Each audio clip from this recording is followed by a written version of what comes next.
Assalamualaikum warahmatullahi wabarakatuh.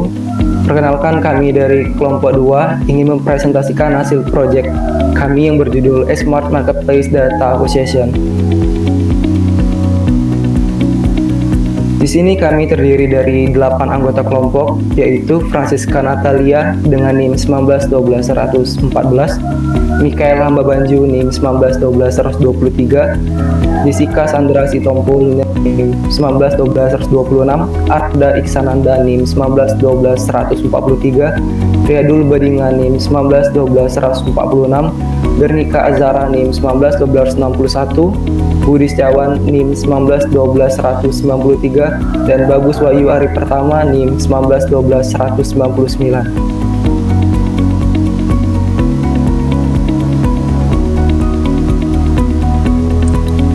Skop atau ruang lingkup. Pertama, mengidentifikasi kebutuhan pengguna didasarkan pada permintaan user, maka dilakukan tahapan-tahapan seperti wawancara dengan user yang kemudian akan menghasilkan kesimpulan yang sesuai dengan apa yang dibutuhkan user. Kedua, tahap perancangan aplikasi meliputi proses-proses seperti implementasi model yang diinginkan oleh user. Adapun contoh-contoh pemodelan yang dapat diterapkan seperti pembuatan flow diagram, use case diagram, dan perancangan database.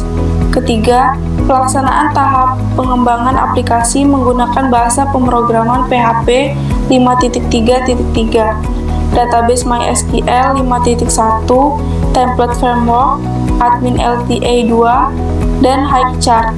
Pada tahap ini merupakan penerapan hasil perancangan aplikasi yang sudah berlangsung sebelumnya. 4. Tahap uji coba aplikasi dilakukan secara rutin untuk mengetahui bug apa saja yang terjadi saat aplikasi dijalankan, serta menemukan cara dalam menyelesaikan masalah bug tersebut. 5. Proses penerapan aplikasi dilakukan setelah seluruh fitur dan fungsi aplikasi dapat berjalan dengan baik sesuai keinginan user. Keenam, proses pelatihan merupakan kegiatan akhir proyek yang dimana user akan diberikan petunjuk penggunaan aplikasi secara keseluruhan dan siap untuk digunakan.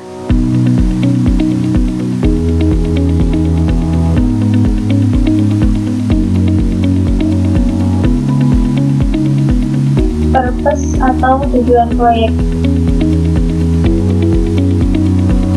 Maksud dilaksanakannya kegiatan ini adalah untuk memenuhi kebutuhan perangkat lunak aplikasi yang dapat mengambil data dari website marketplace secara periodik.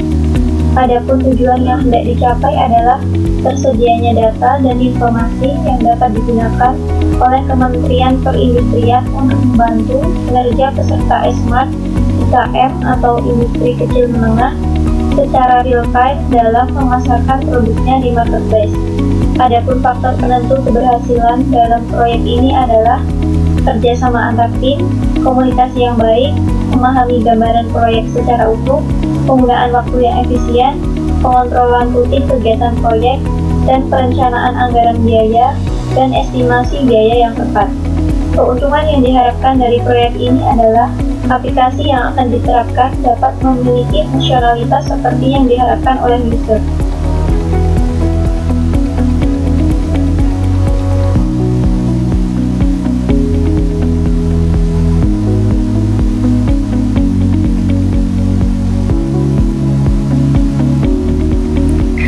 Selanjutnya yaitu schedule atau jadwal, pembagian waktu berdasarkan rencana pengaturan urutan kerja atau rencana kegiatan dengan pembagian waktu pelaksanaan pengerjaan proyek yang terperinci.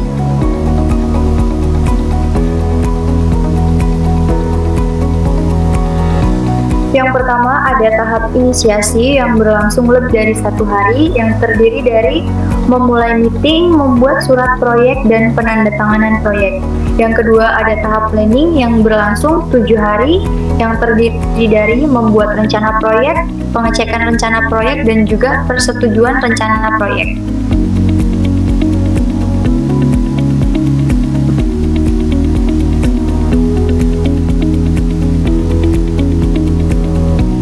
Tahap selanjutnya ada tahap executing yang berlangsung 25 hari yaitu ada tahap analisa kebutuhan pengguna, tahap perancangan aplikasi, tahap pengembangan aplikasi, dan juga tahap uji coba aplikasi, yang terakhir penerapan aplikasi. Untuk tahap selanjutnya ada controlling, yaitu status report yang berlangsung 46 hari, dan juga laporan kegiatan proyek dan pengecekan perubahan.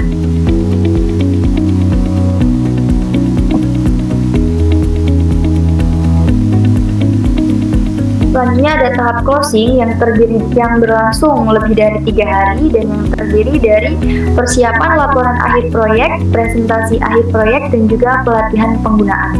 Untuk tahap yang terakhir ada proyek selesai.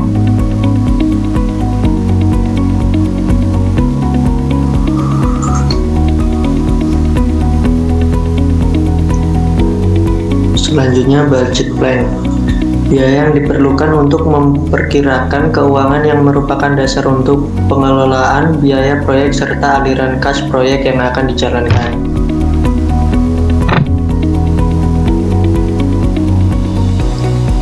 Yang pertama, inisiasi. Terdapat memulai meeting, membuat surat proyek, penandatanganan surat proyek.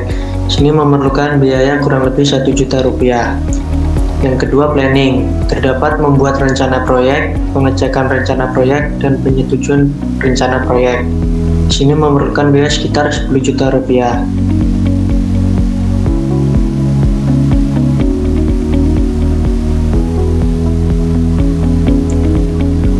Selanjutnya, executing.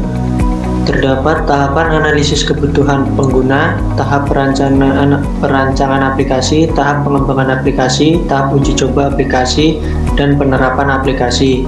Sini memerlukan biaya sekitar 62 juta rupiah. Yang keempat, controlling. Terdapat status report, laporan kegiatan proyek, dan pengecekan perubahan. Sini memerlukan biaya sekitar 10 juta rupiah.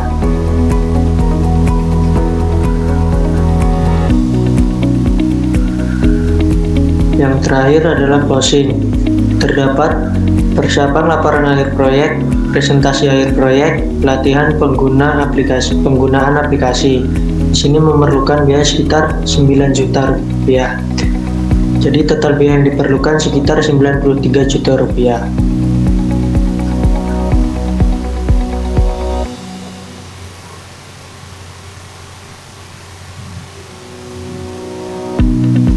Pada bagian tabel tambahan atau additional table ada 3, yaitu yang pertama tabel perkiraan biaya, yang kedua catatan pertemuan, yang ketiga Gantt chart.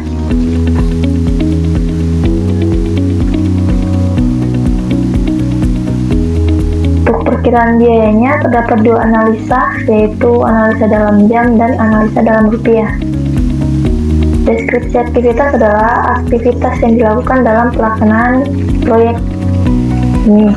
Yang dalam anggaran jam, jam anggaran adalah perkiraan waktu dalam dimulainya pelaksanaan aktivitas dalam deskripsi aktivitas. Dalam jam aktual yaitu jam sebenarnya, waktu sebenarnya dimulai suatu aktivitas yang dilakukan dalam pelaksanaan proyek ini. S2 complete yaitu estimasi perkiraan waktu selesainya aktivitas tersebut. Yang selanjutnya S8 complete adalah estimasi waktu sebenarnya aktivitas tersebut selesai. Dalam analisa dalam rupiah ada rupiah anggaran, yaitu perkiraan anggaran yang diperkirakan akan keluar dalam pelaksanaan aktivitas tersebut. Dalam rupiah aktual yaitu anggaran yang sebenarnya yang dikeluarkan untuk pelaksanaan aktivitas. Untuk estimasi to complete yaitu biaya perkiraan yang diperkirakan akan dihabiskan dalam pelaksanaan aktivitas tersebut. Dalam S8 complete yaitu biaya yang sebenarnya dihabiskan dalam pelaksanaan aktivitas tersebut.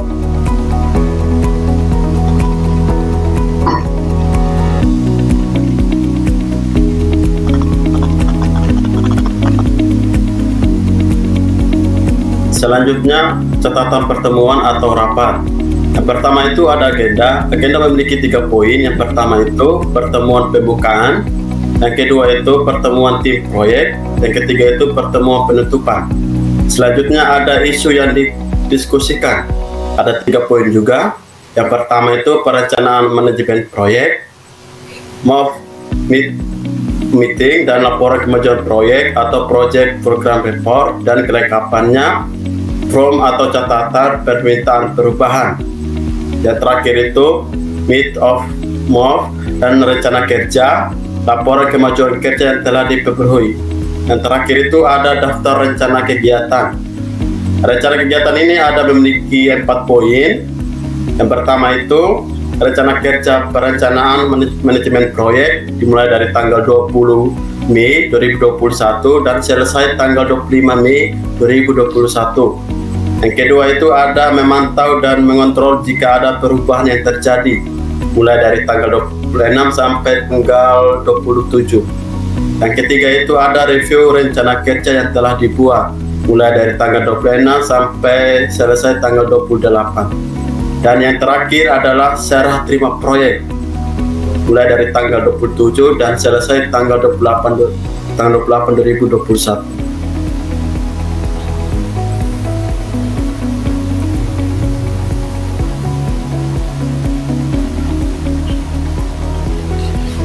Baik, selanjutnya adalah sedikit screenshot dari isi dari Gancar dan WBS yang nantinya saya akan simulasikan menggunakan Microsoft Project. Baik, ini adalah tampilan dari Microsoft Project. Di sini adalah letak WBS-nya, diisi dari WBS yang sudah dibuat sebelumnya, lalu di sebelah kanan merupakan Gancarnya yang nanti akan berbentuk grafik-grafik seperti bar yang berurutan sesuai alur kerjanya. Untuk Gancar itu sendiri merupakan sebuah metode dalam manajemen proyek yang digunakan untuk memudahkan dalam penjadwalan suatu kerja atau proyek. Di sini saya akan coba simulasikan sedikit tahapan awal pembuatan dari WBS dan Gancarnya. Pertama, saya akan membuat proyek informasi. Di sini dalam titel ini kita buat dengan judul proyek yang akan dibuat, yaitu Smart Marketplace Data Acquisition. Ini kita klik OK, kemudian kembali pada timeline-nya. Untuk tahap pertama kita akan coba menampilkan dari project summary test. Kita aktifkan, lalu di bawah dalam taskbar ini merupakan isi dari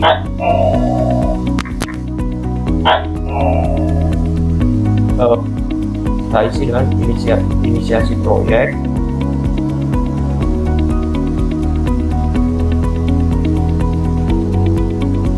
Lalu kemudian ada memulai meeting, lalu buatan surat proyek, kemudian penandatanganan surat proyek,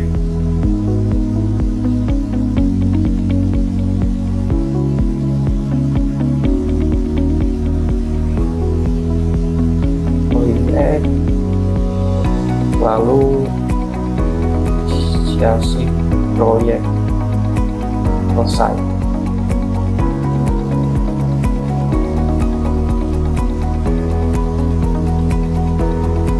Untuk part task yang pertama isinya seperti ini, lalu kita buat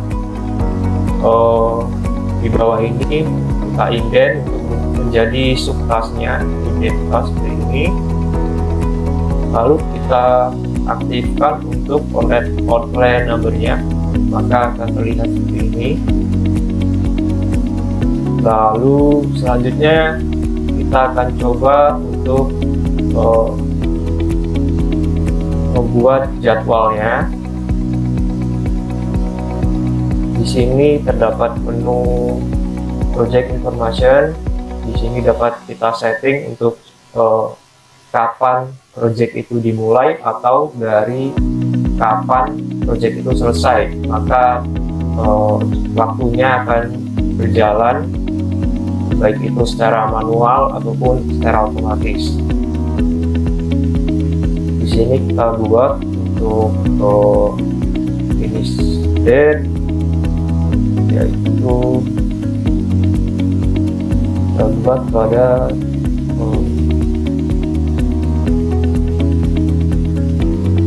21 Juli. Akan seperti ini. Lalu di sini kita coba isi untuk inisiasi proyeknya. Di sini memulai meeting kita buat untuk 2 jam ini. Lalu membuat surat proyek kita buat 1 hari. Lalu pada penandatanganan 1 jam. Terus untuk proyek selesai kita buat 0 saja, yang dimana inisiasi proyek selesai ini akan digunakan sebagai penanda saja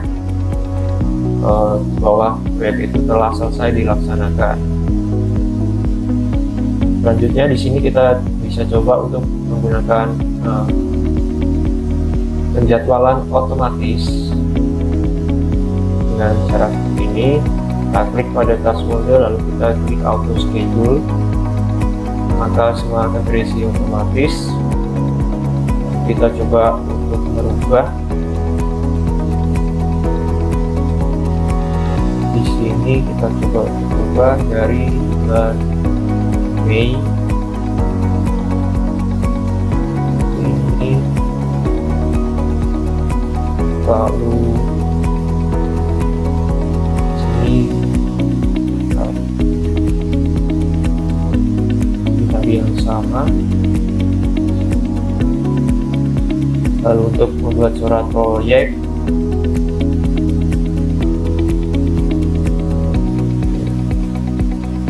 coba mengawalkan terlebih dahulu.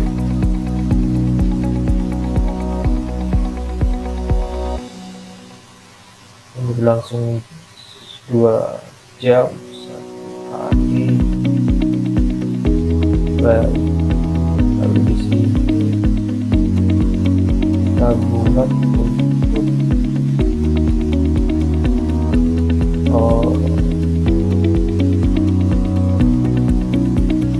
sini 1 hari.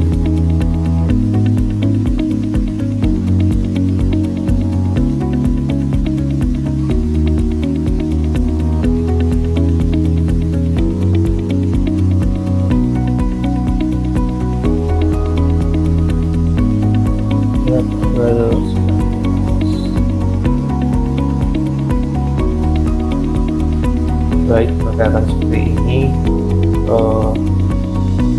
inisiasi proyek dilaksanakan selama 1 hari lebih sebenarnya.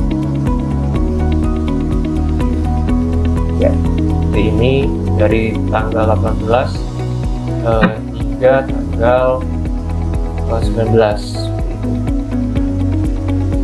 Ini 1 hari lebih. Lalu di sini kita coba untuk lanjutkan pada tahapan planning.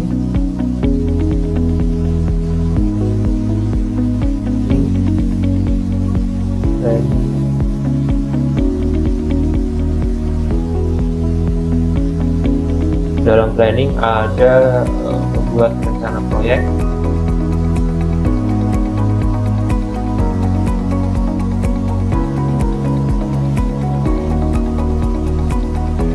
lalu kemudian menyelesaikan rencana proyek. lalu tujuan,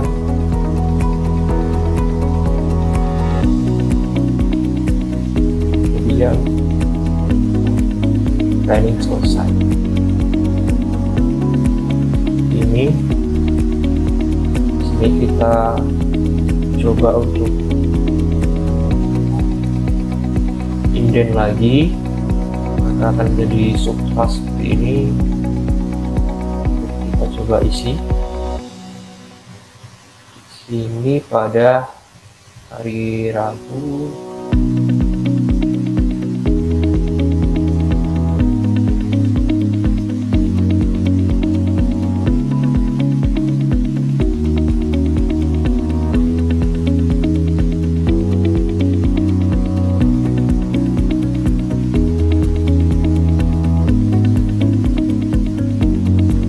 Hari Rabu tanggal 19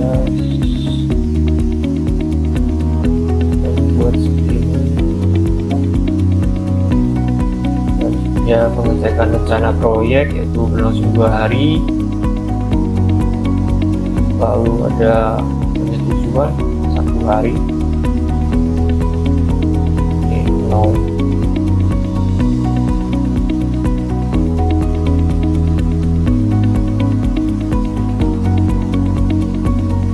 Kita coba buat untuk settingan otomatis.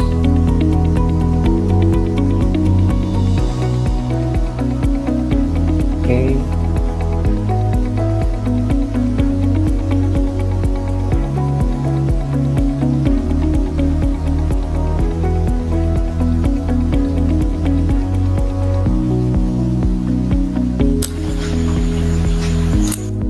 Nah, seperti ini.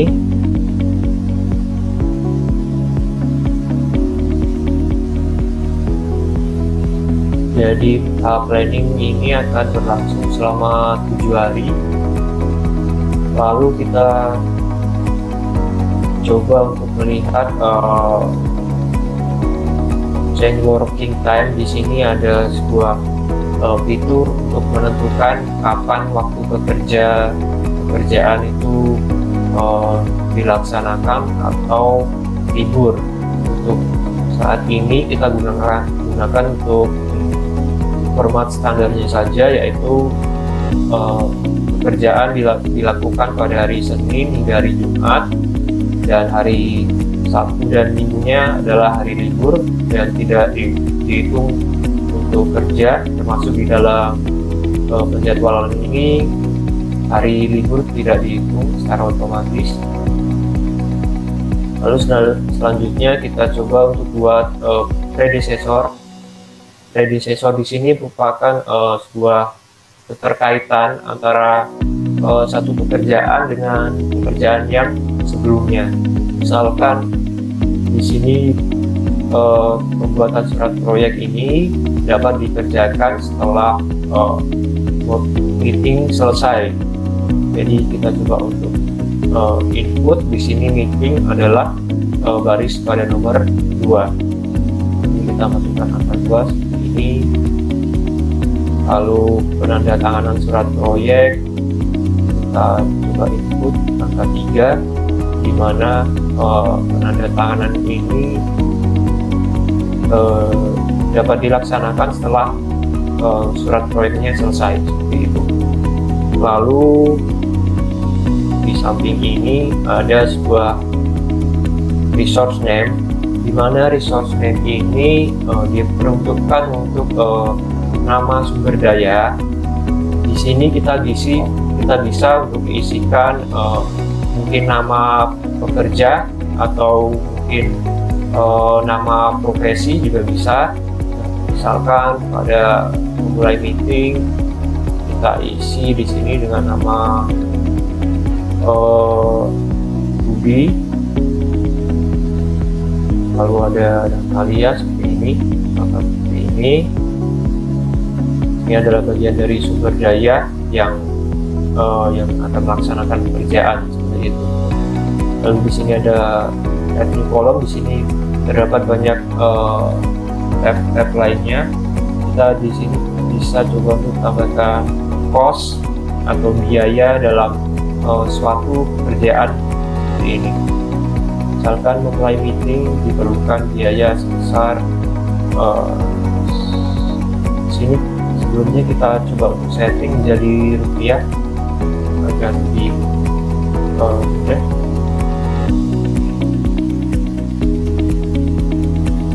Pada menu setting, di sini kita bisa ubah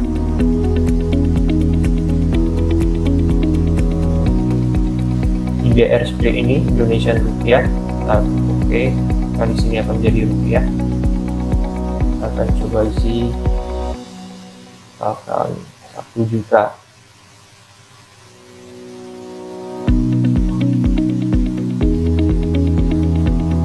Ini maka secara otomatis total dari seluruh pekerjaan akan terinput pada penotalan di atas ini, di bagian sumeritas ini. Lalu di sebelah ini merupakan contoh gancarnya. Gancarnya kan seperti ini berurutan sesuai pekerjaannya. Lalu di sini kita coba untuk menambahkan lagi sebuah dinamakan milestone penanda seperti ini.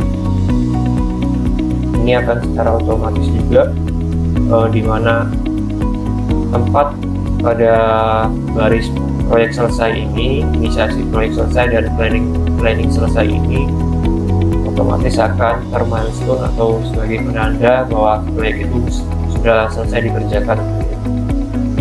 Lalu untuk mempersingkat waktu, saya akan memaparkan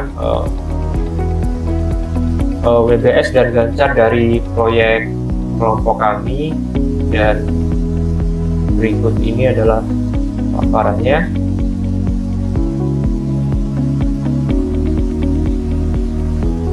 Di sini sudah cukup lengkap dalam penjadwalan WBS-nya, baik itu predecessor, resource name, pembiayaan juga tertotal secara rinci, dan juga milestone-nya, lalu berbagai pekerjaan yang sudah di subtest seperti ini. Dari tahap perancangan aplikasi terdapat pembuatan modul web scraper, lalu pembuatan modul admin, lalu ada pembuatan modul dashboard seperti ini. Lalu pada controlling juga terdapat sebuah actual report di mana laporan ini akan dilaksanakan setiap harinya sesuai jam kerjanya, seperti itu, sesuai penjadwalan kerjanya. Lalu di sini kita coba lihat untuk gancarnya. Maka gancarnya seperti ini. Gancar ini terisi otomatis bar-barnya sesuai WBS yang dibuat. Tampilannya akan seperti ini. Di sini kita juga bisa untuk membuat sebuah format agar mempermudah pembacaan gancarnya. Dengan tab gancar format ini, lalu klik format, lalu kita klik bar. Di sini akan muncul pop-up format bar. Pada bagian left bisa kita isi untuk nama pekerjaannya ini. Lalu pada bagian kanan kita coba untuk isi durasi, misalkan seperti ini. Lalu kita klik OK. Oh iya,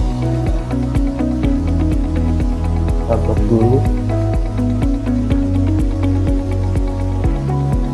Di sini adalah nama, di sini adalah durasi. Oke. Nah, maka tampilan gancar barnya akan berubah seperti ini. Dia akan terisi oleh nama pekerjaan, berikut juga durasi pekerjaannya. Di sini juga secara rinci. termasuk bisa dilihat dari timelinenya. Ini kelihatan secara otomatis juga. Ini.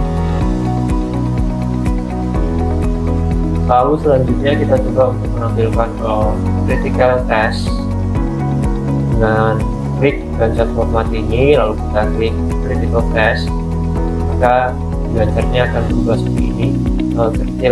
Critical test ini berguna untuk mengetahui pekerjaan mana yang harus diselesaikan terlebih dahulu agar tidak mengganggu durasi pekerjaan yang lain, sehingga tidak terjadi pengunduran pekerjaan atau waktu yang dibuang sia-sia dalam pekerjaan tersebut, kurang lebih seperti itu. Ini adalah tampilan dari BBS dan Gantt dari kelompok 2, yaitu Project Smart Marketplace Data Acquisition. Dari saya terima kasih. Silakan kembali ke teman-teman yang lain. Oke, mungkin itu saja penjelasan dari kelompok kami. Kurang lebihnya kami mohon maaf, dan semoga apa yang kami sampaikan bermanfaat bagi teman-teman sekalian. Kami akhiri. Wassalamualaikum warahmatullahi wabarakatuh.